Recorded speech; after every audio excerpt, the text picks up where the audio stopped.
আপনি একটু আগে বলছিলেন যে বাংলাদেশে ওয়ার্ল্ড কাপ নিয়ে, আমি একটু কানেক্ট করি কোশ্চেনগুলো। বাংলাদেশ ওয়ার্ল্ড কাপে কেন যাচ্ছে না? বাংলাদেশ ওয়ার্ল্ড কাপে যাচ্ছে সিকিউরিটি থ্রেটের কারণে। আর আইসিসি একটা প্রতিষ্ঠান, বিসিবি একটা প্রতিষ্ঠান, বিসিসি একটা প্রতিষ্ঠান, বিসিএস একটা প্রতিষ্ঠান। একটা প্রতিষ্ঠান কিন্তু রাষ্ট্র না। একটা রাষ্ট্র যখন সিকিউরিটি, যখন G2G কথা হয়, তখন কিন্তু আসলে নিরাপত্তার ইস্যুটা আগে আসে।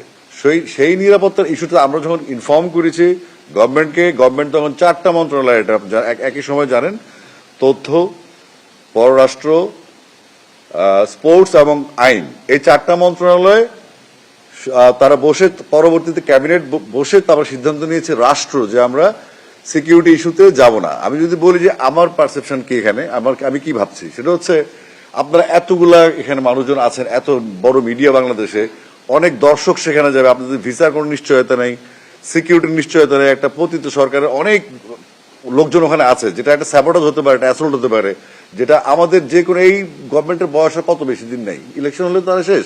তো সুতরাং তারাও নিশ্চয়ই ওই মুহূর্তে এই ঝুঁকিটা নিতে চাচ্ছে না। তো সেই ঝুঁকিটা এড়ানোর জন্য হয়তো গভর্নমেন্ট ডিসিশন নিতে পারে, বাট বিসিবির কোনো এখতিয়ার নাই যে আপনার এই সিকিউরিটি নিয়ে সর্বোচ্চ কথা বলা। কারণ বিসিবি একটা প্রতিষ্ঠান, স্বায়ত্তশাসিত প্রতিষ্ঠান, তার কোনো রাষ্ট্র নয়, আইসিসিও রাষ্ট্র নয়। সুতরাং যখন রাষ্ট্র টু রাষ্ট্র কথা হয়েছে, তখন আমরা ওখান থেকে কোন রকম রাষ্ট্রীয়ভাবে কোনো রেফারেন্স আমরা পাইনি, নিশ্চয়তা পাইনি যে আমাদের নিরাপত্তা দেওয়া হবে। আইসিসি যতই বলুক বা বিসিসিআই যতই বলুক বা বাংলাদেশের বিসিবি যতই বলুক, শেষ পর্যন্ত নিরাপত্তা ইস্যুটাকে সরকার প্রাধান্য দিয়েছে, আমরা সেখানেই আছি। এই কারণে আমাদের আসলে ইন্ডিয়াতে ট্যুরটা হয়নি। কিন্তু ব্যাপারটা হচ্ছে এরকম, আমরা সাকিবের সাথে বিগত কয়েকটা দিন কন্টিনিউ যোগাযোগে ছিলাম এবং সাকিবের ইচ্ছা ছিল সে বাংলাদেশ থেকে একটা পূর্ণাঙ্গ সিরিজ খেলে সে রিটায়ার করবে। এটা তার একটা ইচ্ছা এবং আমরা সবাই সাকিবের অবদান সম্বন্ধে জানি। বাংলাদেশের ব্র্যান্ড, আমাদের ক্রিকেটের ব্র্যান্ড, 100 ইয়ার্স আমরা সাকিব পাবো না, এবং সেটার প্রতি শ্রদ্ধা রেখেই বাংলাদেশ ক্রিকেট বোর্ডে আজকে উত্থাপিত হয়েছে সাকিবের ইস্যুটা। আর আপনি যেটা বলছেন সেটা আইনগত ব্যাপারটা, যেটা সামাজিক বা আইনগত যে ইস্যুগুলো আছে, সেটার সাথে আসলে বিসিবির সম্পৃক্ত কতটুকু আইনগত ব্যাপার। জি প্লিজ প্লিজ বলেন। ওকে, থ্যাংক ইউ। আমি বুঝতে পারছি সাকিব সংসদ সদস্য হওয়ার কিছু বাংলাদেশ দলের প্লেয়ার ছিল এবং বাংলাদেশে অনেক জয়ের সাক্ষী ছিল। বাংলাদেশের রেকর্ড বুকে সাকিবের নাম স্বর্ণাক্ষরে লেখা থাকবে।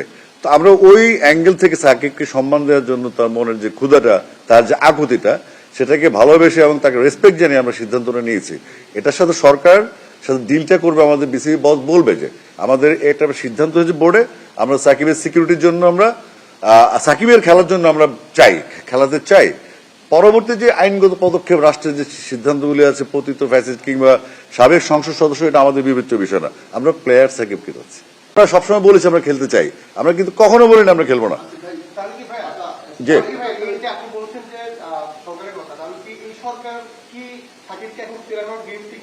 না না, এটা এটা এটা আমরা ক্লিয়ার করেছি আগে।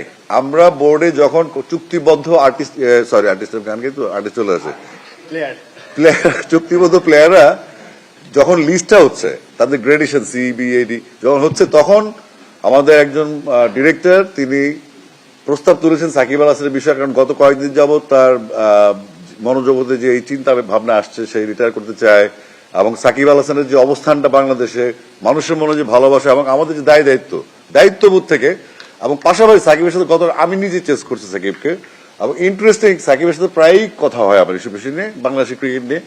বাট সেই ইচ্ছা পোষণ করার পর আমরা আলোচনা করেছি। আলোচনার পরে আমরা বোর্ড থেকে সেই সিদ্ধান্ত নিয়েছি, আমরা এই তার ফিটনেস, তার ক্যারিয়ারের যে অবস্থায় আছে, বা তার ট্রেনার বা তার যে সিলেকশন বোর্ড আছে, সেখান থেকে যদি ক্লিয়ারেন্সটা পাওয়া যায় খেলার জন্য সাকিব ফিট কিনা। তারপরে যে প্রশাসনিক ইস্যুগুলো আছে, সেটা আগেরবার যেমন সমস্যা দেখা দিয়েছিল তখন আমরা ছিলাম না।